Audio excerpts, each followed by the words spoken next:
Good morning students, welcome to Mehta digital classes. जैसा कि हमने पॉलिटिकल का जो पार्ट हम पढ़ रहे थे उसमें पहला जो चैप्टर हमने पढ़ा लोकतंत्र क्या, लोकतंत्र क्यों, क्योंकि लोकतंत्र की आवश्यकता क्यों हुई और लोकतंत्र क्या था। लोकतंत्र की परिभाषा हमने देख ली कि एक ऐसा शासन जिसमें संपूर्ण जो भागीदारी है वो किसकी है, जनता की है, और जो शासक होगा वो जनता के प्रति जवाबदेही होगा। विश्व के अधिकांश देशों में जो लोकतांत्रिक प्रणाली है वो अपनाई गई है, और विश्व का सबसे बड़ा जो लोकतांत्रिक देश है वो कौन सा है, भारत। क्यों? क्योंकि यहाँ पर सार्वभौम वयस्क मताधिकार का प्रयोग किया गया है कि 18 वर्ष से अधिक आयु के प्रत्येक व्यक्ति को, चाहे वो महिला हो या पुरुष हो, उन्हें मतदान करने का अधिकार दिया गया है। और इस आधार पर ये कह सकते हैं कि भारत में सबसे ज़्यादा वयस्क मताधिकार है, मत देने वाले हैं। इसीलिए विश्व का सबसे बड़ा लोकतांत्रिक देश भी कौन सा है, भारत है। इसके बाद में हमने देखा कि जो लोकतंत्र है उसकी विशेषता, कि आज लोकतंत्र क्यों जरूरी क्यों है, उसकी क्या विशेषता थी। उसके बाद में उसके पक्ष में तर्क, उसके फायदे हमने देखे और कुछ उसके नुकसान भी हमने देखे।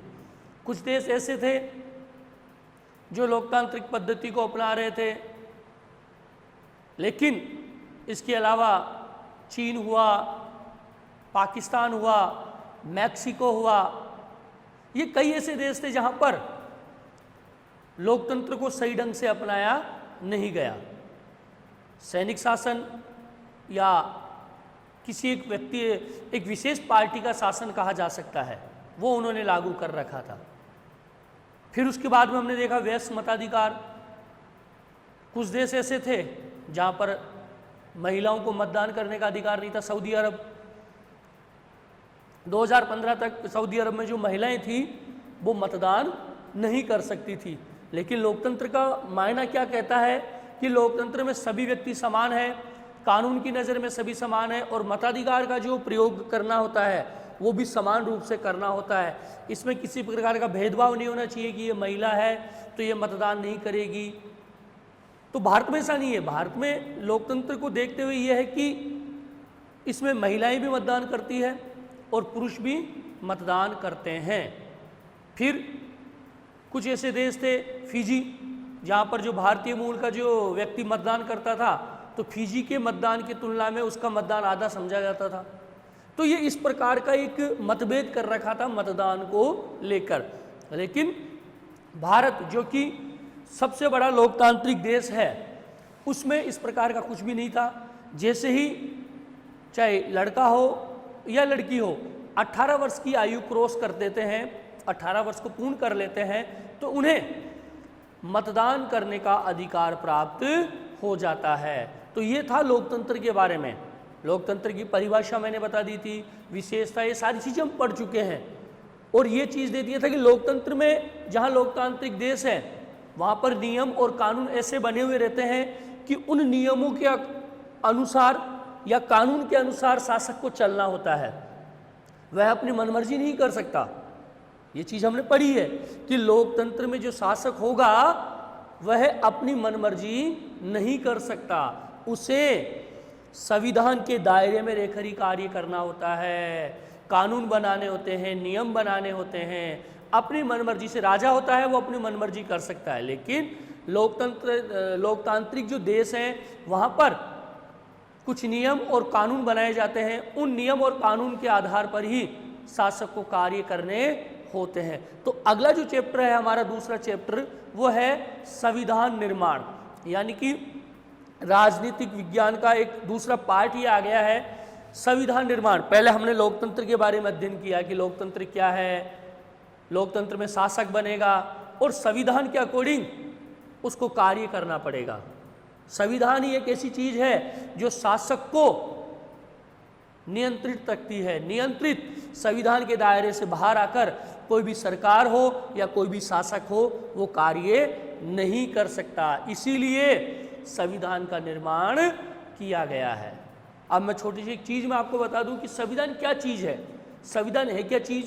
देखिए, कुछ बुनियादी नियम जिसका पालन, यानी कि मैंने एक चीज़ बताया था आपको कि संविधान नियम बनाता है, कानून बनाता है, और ऐसे कानून बनाता है जिसकी पालना चाहे नागरिक हो और चाहे सरकार हो, उन दोनों को ही करनी पड़ेगी। यानी कि कुछ बुनियादी नियम जो मजबूती प्रदान करते हैं, नियंत्रण में रखते हैं ऐसे नियम, उन नियमों का जो पालना है वो नागरिक को और सरकार दोनों को करनी पड़ती है। तो ये जो नियमों का समावेश है या जो दस्तावेज है, यही चीज़ क्या कहलाता है? संविधान कहलाता है। यानी कि ऐसे नियम या ऐसे कानून जिनकी पालना नागरिक और सरकार दोनों को करनी होती है। नागरिक भी संविधान के दायरे में रहेगा और जो सरकार है या सरकार में चुने गए जो शासक हैं वो भी संविधान के दायरे में रहकर ही कार्य करेंगे। कुछ बुनियादी नियम जिसका पालन नागरिकों और सरकार दोनों को करना होता है, सभी नियमों का सम्मिलित रूप संविधान कहलाता है। एक ऐसा नियम पत्रावली बनी हुई है, एक पुस्तक बनी हुई है जिसमें सारे नियम लिखे हुए हैं, सारे नियम कि एक नागरिक के लिए क्या अधिकार होने चाहिए, सरकार के लिए क्या अधिकार होने चाहिए, नागरिक के क्या नियम है, सरकार के क्या नियम है। इन सभी नियमों को हमें पालना करनी होती है और ये जो सभी नियम सम्मिलित रूप से एक जगह इकट्ठे हैं, वही चीज़ क्या कहलाती है? संविधान। और संविधान में रहकर ही हमें कार्य करना होता है, चाहे हमारे मौलिक अधिकारों से हो, ठीक है, जो हमें अधिकार दिए गए हैं, कानून के समक्ष समानता से हो, भेदभाव से हो। तो ये सारी चीज़ों का नियम उसमें दिया गया है कि सरकार किन नियमों में रहकर कार्य करेगी, सरकार का गठन किस नियम के अकॉर्डिंग होगा, नागरिकों को अधिकार किस नियम के तहत मिलेगा। तो ये सारी चीज़ें संविधान में लिखी गई है। तो वही चीज़ें आज हम पढ़ेंगे। अब संविधान की डेफिनेशन, परिभाषा हमने देख ली कि ऐसे नियम जिनकी पालना नागरिक और सरकार दोनों को करनी होती है और सम्मिलित रूप से जो नियम एक जगह रखे हुए हैं, लिखे हुए हैं, वो चीज़ क्या कहलाती है? संविधान। अब देखिए इंपॉर्टेंट चीज़ कि हमें संविधान की जरूरत क्यों पड़ती है, क्यों, ऐसी क्या वजह है जिसकी वजह से हमें संविधान की जरूरत पड़ती है। ये चीज़ें हम इस चैप्टर में पढ़ेंगे। फिर उसके बाद में ये जो संविधान है वह कैसे बनाया जाता है, यानी कि जरूरत तो क्यों है भाई, संविधान की जरूरत क्यों है, फिर ये संविधान कैसे बनाया जाता है, संविधान को बनाता कौन है, ये सवाल आएंगे इस चैप्टर में। यही चीज़ हम पढ़ेंगे कि हमें संविधान की जरूरत क्यों पड़ी, संविधान जो बना वो कैसे बना, संविधान को किसने बनाया, और उसके बाद में तरीका कि संविधान को लागू करने का तरीका कौन सा है, संविधान को लागू करने का तरीका कौन सा है, और बदलाव यानी कि बदलती हुई परिस्थितियों के अनुसार क्या संविधान में बदलाव किया जा सकता है। ये चीज़ें इस चैप्टर में हम पढ़ेंगे कि संविधान की जरूरत क्यों है भाई, संविधान की जरूरत क्यों बनाया गया संविधान।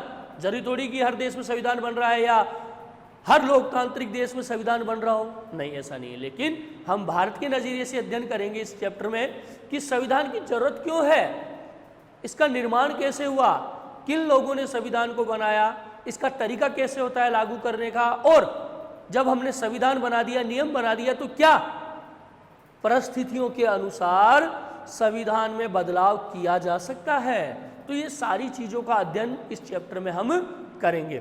आपके जो अभी कोरोना की वजह से जो 9th के सिलेबस में थोड़ी कटौती की गई है, तो दूसरा चैप्टर जो हम पढ़ रहे हैं इसमें भी थोड़ा सा कटौती किया गया है। आपके चैप्टर में वो जो बुक है उसमें वो चीज़ है, तो उसको हमें अध्ययन नहीं करना। मैं बता देता हूँ कि दक्षिण अफ्रीका का जो संविधान है वो आपके चैप्टर से हटा दिया गया है।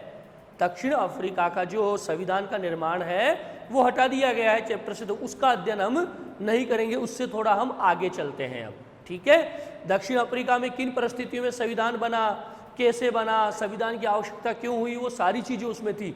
लेकिन उसी संदर्भ में हम भारत का जो संविधान है उसका हम अध्ययन करेंगे, कैसे बना, क्यों बना, किन लोगों ने बनाया, किन परिस्थितियों में बना, फिर क्या कभी संविधान में बदलाव किया गया, ये सारी चीज़ें भारत के संविधान में भी हम अध्ययन करेंगे। अब देखिए संविधान के कार्य, यानी कि संविधान जो बन गया है वो क्या कार्य करता है। सबसे पहले यानी कि संविधान का जो पहला कार्य है वो क्या है, भरोसा एवं सहयोग विकसित करता है। पहला कौन सा है, भरोसा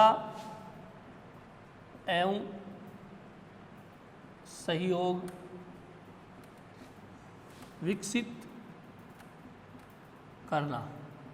देखिए पहला जो कार्य है संविधान का वो क्या है कि लोगों के बीच में, चाहे सरकार का नागरिक के प्रति या नागरिक का सरकार के प्रति, संविधान क्या करता है कार्य, भरोसा एवं सहयोग विकसित करता है। फिर दूसरा है संविधान स्पष्ट करता है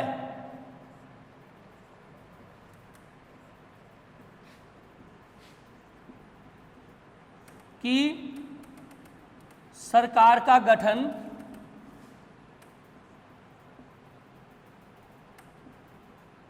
कैसे हो, यानी ठीक है। दूसरा जो काम है भाई, पहला काम हमने देख लिया संविधान का कि संविधान बन गया, नियम बन गए, कानून बन गए। उन कानून और नियमों के अनुसार नागरिकों का सरकार के प्रति और सरकार का नागरिकों के प्रति भरोसा और सहयोग विकसित करता है संविधान। दूसरा है संविधान ये स्पष्ट करता है कि सरकार का गठन कैसे हो, यानी कि जो हर 5 वर्ष में सरकार बनने का जो एक तरीका होता है, भारत की हम बात कर रहे हैं कि संविधान ये चीज़ स्पष्ट कर देता है कि सरकार का जो गठन होगा वो कैसे होगा और किस प्रकार से होगा। फिर सरकार बन गई, सरकार बनने के बाद में किसे फैसले लेने का अधिकार हो। देखो पहला कार्य क्या बताया मैंने, भरोसा एवं सहयोग विकसित करता है संविधान, लोगों के बीच में, सरकार और नागरिकों के बीच में भरोसा और सहयोग का विकसित करना। दूसरा है कि संविधान ये चीज स्पष्ट करता है कि सरकार का गठन कैसे हो, यानी कि सरकार का गठन कैसे हो, सरकार किस प्रकार से बने और सरकार बनने के बाद में किसे फैसले लेने का अधिकार हो, जनता के हित के लिए, सरकार के कल्याण के लिए, सरकार के हित के लिए ऐसे फैसले लेने का अधिकार किसको मिले। तो ये 2 चीज हो गई, पहला कार्य और दूसरा कार्य। पहला दोबारा से देख लीजिए कि जो संविधान है भरोसा एवं सहयोग विकसित करता है। दूसरा है कि ये स्पष्ट करता है कि सरकार का गठन कैसे हो और सरकार में फैसले लेने का अधिकार जो है वो किसके पास हो। फिर दूसरा है, तीसरा है सरकार के अधिकारों को तय करना। ठीक है, तीसरा जो कार्य है वो क्या है कि संविधान सरकार के अधिकारों को तय करता है, यानी कि अधिकारों की जो सीमा है उसे तय करता है। अधिकारों की सीमा, इन अधिकार से बाहर कोई भी सरकार नहीं जा सकती। सरकार को भी अधिकार दिए गए हैं, नागरिकों को भी अधिकार दिए गए हैं, उनसे बाहर कोई भी चीज़ नहीं हो सकती या ना कोई कार्य हो सकता है।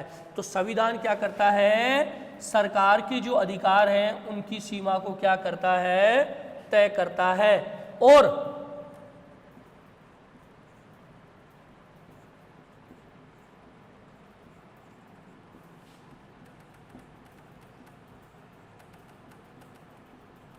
नागरिकों के अधिकार बताता है। देखिए तीसरा टॉपिक क्या कहता है कि संविधान का तीसरा जो कार्य है वो क्या है कि यह सरकार, देखिए जो सरकारें होती है वो भी संविधान के दायरे में रहकर ही कार्य करती है। तो संविधान क्या कार्य करता है, तीसरा कि ये सरकार की जो अधिकार होते हैं उनकी सीमा तय करती है कि आपको इन अधिकारों को इस तरह से इस्तेमाल करना है, इसके बाहर आपको नहीं जाना है। उसके बाद में जो नागरिक होते हैं उनके अधिकारों को भी कौन बताता है? संविधान बताता है कि प्रत्येक नागरिक को संविधान में क्या क्या अधिकार दिए गए हैं, कौन कौन से अधिकार दिए गए हैं जिनकी पालना नागरिकों को करनी होती है। फिर चौथा है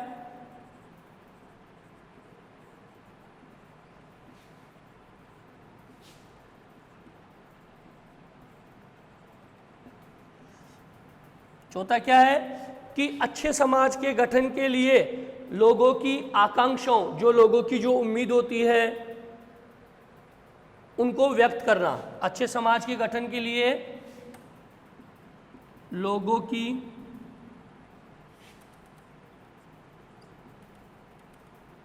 आकांक्षाओं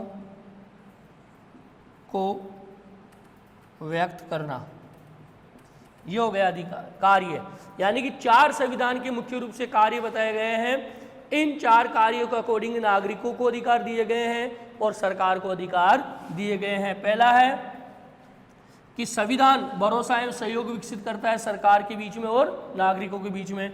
संविधान स्पष्ट करता है कि सरकार का गठन कैसा होना चाहिए और किसे फैसले लेने का अधिकार होना चाहिए। तीसरा है सरकार के अधिकारों को तय करता है, यानी कि संविधान सरकार को कौन से अधिकार दिए गए हैं वो तय करता है और नागरिकों को जो अधिकार है वो बताता है कि भाई आपके ये नागरिक अधिकार हैं। उसके बाद में अच्छे समाज के गठन के लिए, क्योंकि लोकतांत्रिक देशों में उम्मीद की जाती है कि अच्छे समाज का गठन होना चाहिए और अच्छे समाज के गठन के लिए लोगों की जो आकांक्षाएं होती हैं उनको व्यक्त करता है। तो ये हमने देखा संविधान के कार्य। पहले हमने देख लिया कि संविधान क्या चीज़ है, संविधान की डेफिनेशन क्या है। उसके बाद में हमने देखा कि इसकी ज़रूरत क्यों है, संविधान कैसे बनाया जाता है, कौन बनाता है, तरीका क्या है और क्या परिस्थितियों के अनुसार इसमें बदलाव किया जा सकता है। फिर उसके बाद में है संविधान के कार्य, संविधान के काम। मुख्य रूप से 4 काम बता दिए थे, मैंने बता दिया ये चारों काम। तो ये चीज़ आपको क्या करनी है, याद करनी है। ठीक है, तो ये टॉपिक हो गया। अगला जो टॉपिक है वो है भारत संविधान का निर्माण, यानी भारत के संविधान का निर्माण। अगला जो टॉपिक है हमारा वो है भारतीय संविधान का निर्माण। हमने संविधान के बारे में देख लिया कि संविधान चीज़ क्या है, संविधान के क्या कार्य हैं। अब हम देखने जा रहे हैं भारतीय संविधान का निर्माण, कि भारतीय संविधान का निर्माण किन परिस्थितियों में हुआ। मैं आपको बता दूं कि काफ़ी गंभीर या कठिन परिस्थितियां ऐसी थी भारत में जब भारतीय संविधान का निर्माण किया जा रहा था। कैसे, छोटा सा एक चीज़ टॉपिक है ये, किस प्रकार से भारत का माहौल बना हुआ था, गुलामी की जंजीरों में आप जकड़े हुए थे। और जब ब्रिटिश गवर्नमेंट ने लगभग ये कह दिया कि हम भारत को आज़ाद करने वाले हैं, तो गुलामी से निकलकर नागरिक अधिकार बनने का ये क्रम संविधान के निर्माण में था कि आप पहले गुलाम थे, अब आपको खुद के नागरिक अधिकार मिलने जा रहे हैं। फिर उसके बाद में भारत में ऐसी परिस्थितियां बनी, बंटवारे की परिस्थितियां, हिंदू और मुस्लिम 2 चीज़ ऐसी हो गई जिसमें एक मुल्क बन गया पाकिस्तान और एक मुल्क रह गया हिंदुस्तान। तो भारतीय संविधान के सामने कठिन चुनौतियां थी ये कि एक तरफ आप गुलामी से निकल कर आ रहे हैं, दूसरी तरफ जैसे आप गुलामी से निकल रहे हैं तो आपके देश के अंदर ही एक प्रकार का बंटवारा हो गया। मुसलमान जो थे वो पाकिस्तान में चले गए और हिंदुस्तान में हिंदू रह गए। लेकिन फिर भी उसके बारे में हम विस्तार से पढ़ेंगे कि क्या चीज़ हुई थी। भारत विशाल देश था, जब पाकिस्तान मिला हुआ था तो विशाल देश था, बहुत सी विविधताएं थी। तो एक मुश्किल कार्य था कि किस प्रकार से अब हमें संविधान का निर्माण करना है। हम गुलाम थे, गुलामी से निकल गए, अब परिस्थितियां बदलने लगी है, हर व्यक्ति को अधिकार चाहिए, तो हमें किस प्रकार से अधिकार देना है, कौन से नियम बनाने हैं जिससे लोगों का हित हो, सरकारें बने। लेकिन ऐसी परिस्थितियों में भी एक विभीषिका थी, वो क्या थी, भारत और पाकिस्तान का बंटवारा, हिंदू और मुस्लिम। इन दोनों के बीच में विवाद हुआ और भारत और पाकिस्तान दो मुल्क बन गए। तो ऐसी स्थिति में संविधान बनाना, फिर अंग्रेजों ने ये कह दिया कि भारत को हम आज़ाद कर रहे हैं, पाकिस्तान अलग मुल्क हो जाएगा, भारत अलग मुल्क हो जाएगा। अब जो देसी रियासतों की जो राजा हैं उनको ये अधिकार दिया गया है कि या तो आप हिंदुस्तान के साथ चले जाएं या फिर पाकिस्तान के साथ चले जाएं। ऐसी विकट परिस्थिति तैयार कर दी। कुछ ऐसी रियासतें थी जो विलय कर गई भारत के साथ, कुछ पाकिस्तान में चली गई, लेकिन कुछ ऐसी रियासतें थी जिन्होंने ना तो भारत के साथ विलय किया ना ही पाकिस्तान के साथ विलय किया। उन्होंने अपने आप को स्वतंत्र रखा। यानी कि अंग्रेजों ने क्या कहा कि आज़ाद भारत के साथ कोई जाना चाहता है देसी रियासत, क्योंकि अलग अलग रियासतों में बटा हुआ था, अब ये अधिकार दे दिया गया। ऐसा नहीं है मिला दिया कि ये रियासत भारत में आ गई, ये पाकिस्तान में नहीं।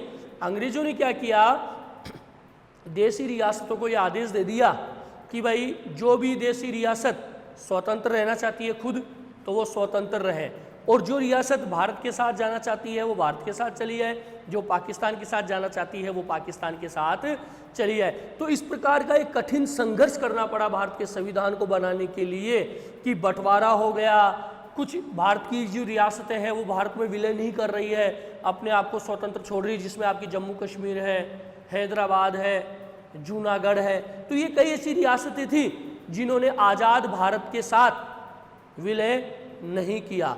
तो ऐसी विकट परिस्थितियों में या ऐसी परिस्थितियों में संविधान का निर्माण करना एक कठिन कार्य था, बहुत ज़्यादा कठिन कार्य था। लेकिन फिर भी इन सभी परिस्थितियों से निकलते हुए भारत ने विश्व का सबसे बड़ा संविधान निर्माण किया। और ऐसा भी नहीं है कि संविधान का निर्माण कुछ चंद पलों की या चंद दिनों की घटना होगी या चंद दिनों में संविधान बन गया होगा, नहीं। एक ये बहुत लंबा प्रोसेस था। आज़ादी से पहले से संविधान निर्माण की प्रक्रिया चल रही थी, लेकिन वो लागू नहीं हो पाई। और जैसे ही 1947 में भारत आज़ाद हुआ, उसके बाद में विस्तार पूर्वक इस संविधान का सही ढंग से गठन किया गया, कुछ नियम जोड़े गए। आज़ाद हिंदुस्तान और आज़ाद पाकिस्तान, इसका बंटवारा हो चुका था, रियासतें अलग चली गई थी, किस प्रकार से रियासतों का भारत में विलय हुआ और फिर संविधान का गठन हुआ। और कब जाकर संविधान 1949 में हमारा संविधान बन गया था लागू। हालांकि 26 जनवरी 1950 को किया था, लेकिन फिर भी उससे पहले हमारा संविधान बन चुका था। लेकिन ऐसा नहीं है कि आज़ाद होने के बाद में संविधान बनने का कार्य चला था। 1930 से ही भारत के संविधान के निर्माण का कार्य चल रहा था। तो ये चीज़ हमने आज देख ली है कि किस प्रकार की परिस्थितियों में भारत के जो संविधान का निर्माण का जो कार्य था वो चल रहा था। यानी कि अब उसके बाद में जो है अगला जो टॉपिक आएगा, संविधान निर्माण का रास्ता, कि किस प्रकार से संविधान को बनाने का कार्य प्रारंभ हुआ और कब जाकर यह संविधान बनकर तैयार हो गया।